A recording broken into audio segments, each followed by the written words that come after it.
Welcome to the Colorful Clipboard, where we discuss the building blocks of making dough in childcare. I'm Kate. And I'm Carrie. All right, so let's have a party. So today's topic is creating a special event for your clients. So having some sort of special event. It can be a priest prom. It can be Carnival, a Mother's Day brunch, a Father's Day tea, or track and field day. Ooh, I love track and field. Dinner in, dinner out, movie nights, parent night out. We got all kinds of ideas of things that you can do. I was going to say, that sounds like an awful lot of ideas. You're going to make them think they have to do all of it, Carrie. No, absolutely not. But I'm kind of channeling Kate. So here's the thing. If you tell Kate that you need to do shoestring marketing and then you just let her go, your ears will bleed because she will have thrown so many ideas at you. Most of those things I just suggested are going to cost less than $200 and they're going to make your clients super happy. So I kind of want you to just kind of riff on this a little bit, Kate. What is your favorite, like if a program just has $50 to spend on making their current clients happy and doing something to build community and to build a network, what is an event that they could do with that $50? Ooh. Okay, so first of all, I'm going to suggest that if you're listening to this podcast, and I say this a lot, even in our classes, or if you're on the phone with me in a consulting setting, get a piece of paper. So pause the podcast, go get a piece of paper and a pencil, and come back. All right, so you have a budget of $50 or less, and you are wanting to show your families that you appreciate. And so some simple things to do with that. I'm all about feeding people. So if you them, they will come. So doing some sort of potluck where maybe everybody else brings beverages and a snack and you have spaghetti. Have you ever thought about how much spaghetti you can make for $50? A lot of spaghetti. You can make a huge amount. Chili is another really good one. And chili or tacos. So you might even think about if you've got a parent organization or a parent board, you might even find out and look at the ethnicity of your community. So do make sure that whatever you do is relevant. And if you're not sure, ask them if this is a population that perhaps you're not sure what they would really like to do. Ooh, I love a survey. Yeah, so surveys can be formal, they can be emailed, they can be SurveyMonkey, they can be tallied on a clipboard as people walk in the door. And so I'm always really good about that. Look for special times of the year. And so kind of work with the special time of the year, but don't necessarily make it entirely on that day. So for example, if you wanted to do something on St. Patrick's Day or in honor of St. Patrick's Day, you may not necessarily do a family event on March 17th. You might do it on the 14th, 15th, or 16th and let them celebrate on the 17th with their own personal family or community. And that goes the same with, the holidays that are often faith-based holidays, but have definitely been commercialized, such as Easter or Christmas. There's always Thanksgiving and Mother's Day and Father's Day. And so I do love when the kids get to be involved and you can make this part of your curriculum for the week before. So something like a breakfast with mom or afternoon lunch with dad. And the kids get to make cards and gifts and placemats. They get to make the invitation to the event. These are all a really great and inexpensive way to pull your community together. And always make sure, I feel like I shouldn't have to say this, but I'm going to, that if you're going to do something that's a mom event or a dad event, that you come up with a more neutral term for that, because if people are living with other adults in their life that aren't perhaps like moms and dads and maybe their grandmas or aunts or other guardians. So guys and me, those kinds of event. And maybe even then it's significant others and me, depending on, again, your clientele. So always keep that in mind. Because you could have two moms, you could have two dads, you could have no moms, no dads, all of those. I want to throw out there also having made up holidays. One of my kids' favorite memories is actually Polka Dot Tuesday. And I would just occasionally decide it was Polka Dot Tuesday. And so everybody would wear things that were polka dotted. And, our snacks would be pizza with pepperoni. And instead of shredded cheese, we would slice string cheese because it's all mozzarella. And all these different things with polka dots. that's, you can do Talk Like a Pirate Day. Just Spirit Week. Just having a Spirit Week. We're doing one this week because it's kind of a confining week. And, today happens to be Christmas. And yesterday was Crazy Sock Day. And tomorrow is Disney Day. So I think that Spirit Days are always a lot of fun. Crazy Hair Day. Who doesn't love Crazy Hair Day? If you have school-age kids, especially in the summer, some fun ones to do in the summer with school-age kids are 80s days, 50s days, and 90s days. Some of your staff are going to think that's fun. Depending on the age of your staff, they may be all like, oh yeah, that's still in my closet. So, something to...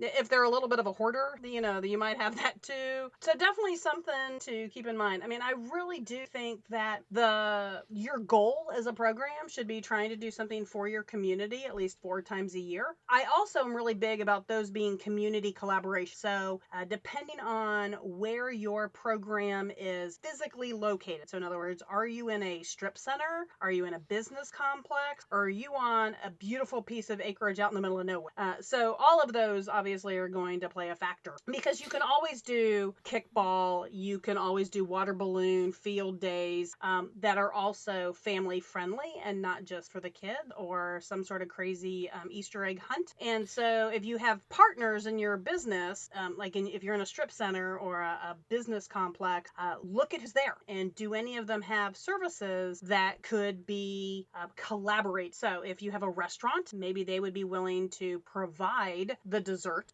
in lieu to possibly get 40 new families. We've worked with clients who've done parent night out, where if you buy the package through the childcare center, you have a set menu with the restaurant, but you get that meal at almost half price because it's bought in advance, it's a guaranteed purchase, and the restaurant has determined your menu. And so you drop the kids off at your childcare center, you walk down a couple of doors, and you have 40 minutes by yourself and maybe several other of your parents at that parent night out at that restaurant. So that's probably one of my favorite community collaborations, and I think I went well over what Carrie expected me to do or how to spend dollars.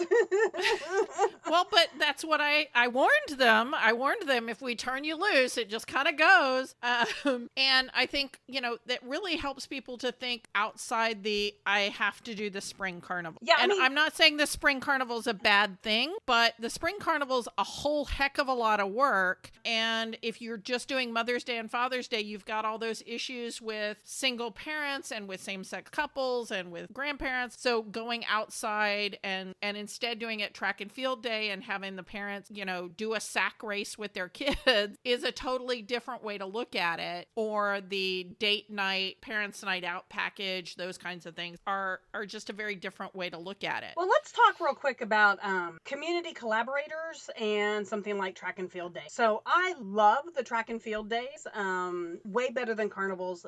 Carnivals are a great community project, especially if you want to make sure that your community knows that you're there and you're trying to do some sort of recruitment. So don't ever do a spring carnival where you're going to invite the community without it being timed to basically take summer camp enrollment. You have to be doing that for a reason on your end, not just spend a lot of time for the community. Look at it as a sale. So Let's talk about field day and community partners. As most of us know, there are a ton of other businesses in a community that would love to have 0 to 5 and 6 year olds as their customer base. And so these are other people who we can partner with. They're not really the dentist. Yeah, so you do have the healthcare professionals, but you have the little karate program and you have the little gymnastics program. And I'm going to plug the little, American Ninja Warrior program. You're going to have those kinds of programs, science programs. Also clothing stores and toy stores. Absolutely. Bookstores.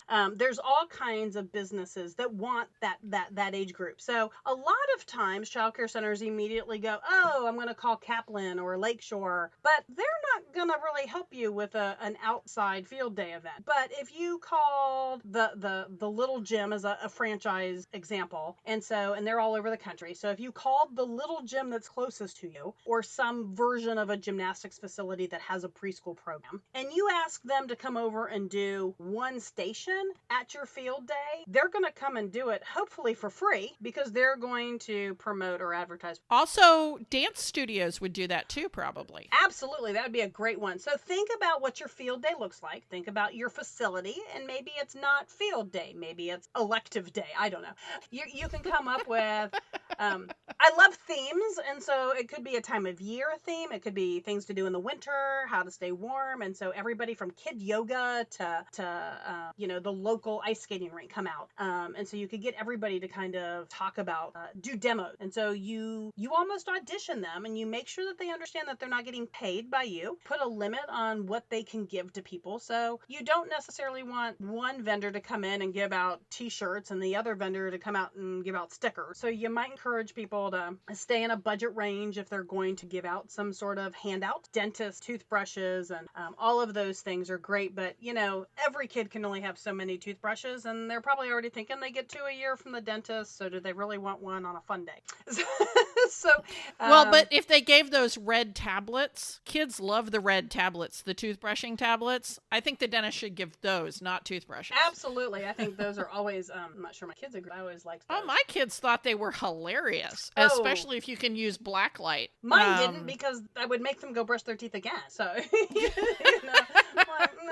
they were pretty much happy with a one time a day kind of, but again, that's a whole other story. So think about whatever event you do, you are not in this alone. So make sure that your event is including either your staff. So if it's just for the kids and families in your program, have your staff involved. Figure out how to make your curriculum for the week go around that. If you are doing something a little larger scale and you're in a facility that has neighboring businesses, try to come up with some sort of event that might work there. If you want to do a broader opportunity, and maybe it's an opportunity catalog kind of event, and that's where you've got the yogas and the skaters and the gymnasts and the movement people and anybody who does a preschool class, piano, the dance. So all of these folks, and what's really awesome, what I really love is you might find some of those partners that have daytime availability, and they might, if you have the space in your facility, be willing to offer their program and classes in the afternoon so that parents can still have that enrichment for their child, but they don't have to pick them up at 5 o'clock after work and take them someplace else. They could start to get some of their family time back. I love that, because it becomes a tiny little, revenue stream for you, because you take like $5 off of each child's tuition for their rent, it can be a way to increase your revenue, but also it makes your parents so happy because they're getting the gymnastics, or they're getting the karate, or they're getting the sign language, Suzuki violin, or whatever the thing is that's a good match for your program. All the foreign language programs, because we used to do that. I had one center that always had, and it was included. They actually, from the beginning, had their rates to include 3 of these different elective partners from the get-go. And that helps with your USP, your unique selling proposition. What makes your program the program that everybody wants to go to? That's what we're talking about with these special events, or with the including special activities. Boy Scouts and Girl Scouts, 4-H are great things to do if you've got the school age kids. But we're marketing to our existing clientele. We're creating a unique selling proposition. What makes your program the program? Yeah, so you also want to make sure that you're creating raving fans. And so sometimes you have parents who really can't figure out how to help them. They're like, oh, I just wish there was something I could do to help. You know what? There is. Almost every family has access to the internet, or something either from a phone or a computer at the library. Encourage them, even give them instructions on how to do a Google review, how to do a Facebook review. Encourage them to interact with your social media. Just posting things all the time is fine, but you want them to engage and like, comment, and tag people, and those kinds of share. So sometimes parents need to be told this is what they need to do. And so I personally am taking 1 week a year where I go and do Google reviews of businesses that I've used over the year and that are different, that I haven't already reviewed. And I take another week a year to do Facebook reviews for, again, businesses that perhaps I haven't already done a Facebook review. And if you suggest that to your parents, that this is the week for that, then you're telling them to do it for you, but also for the other business businesses that they support, so it doesn't come off to them as you being quite so self-serving. Well, and what's really great is if you say, this is what you're doing, kind of with the implication that hopefully they would turn around and do it for your business. You may have to be more blunt depending on your parents and your friends, but it might be something to keep in mind. And then another week a year I spend, and I try to do it in either the spring or the summer, where I buy gift certificates or actual gifts for friends and family for upcoming birthdays or holidays. There have been some years where when I do that, I actually have my Christmas shopping done in July. So that way I'm not spending all of that money in November and December. I do often have to remember where I put them, and I have to remember that I did that. Right now, I bought a bunch of gift certificates for different organizations and different small businesses. And so now I'm like, okay, I have to remember that I have that because that's an awful lot of coffee, or, I don't know if my child's going to go rock climbing that much. So I have to remember that I have those. And the same thing for your business to do. And I guess we're a little off topic here because we were talking about how to create raving fans of your parents with special events. But another way to create those raving fans is if you buy those gift certificates and things like that, if you have a box where you put those things, if you know that a parent just got laid off, or if you know that a parent just found out they're expecting a baby, if they've got a major piece of news, you can give them that really cute coffee mug that you just couldn't resist buying, but you have no use for it. It's just really cute. And so that can be something that you give to the parent when they find out that they're having a baby, because maybe it was a cute parenting mug. I have Shakespeare mugs. Yeah, we could do the same thing with staff. And again, that comes back to previous topics about making sure that you've done staff interest inventory. But, if you have a staff person who's having a rough week. Now, granted, for example, the coffee gift certificate I bought this week was a large one. Had I thought that through, buying 5 smaller ones which would have been the same price, would have been easier for me to use in that fashion. I bought it entirely because I was selfish that I would use it personally. But right now, if you're one of those people that kind of likes that idea, you can also think of it as once or twice a year, you could be buying employee gifts. You could be buying other sort of like movie theater gift passes. And you could combine, a $20 gift pass with a $10 appetizer coupon from another restaurant. And all of a sudden now you've got some gifts for staff, that you may need to give them when they do something special or they go out of their way for somebody. So trying to look at your budget, create ways to create raving fans. Your raving fans really need to be internally and externally. And so that needs to be your staff as well as so make sure that people love working for you. And so absolutely cooking meals for them. Carrie used to do this all the time. She would make, and that's actually where I heard about it first, was Carrie fixing spaghetti lunches as lunch for her staff. And I just kind of, did my thing with that. So remember that sometimes you'll hear an idea and you can make it your own. And I think we have a podcast where I did a rant about spaghetti dinners. I'm going to have to go see if we have that one. We may not, that may have been one that we actually, it was a little too ranty.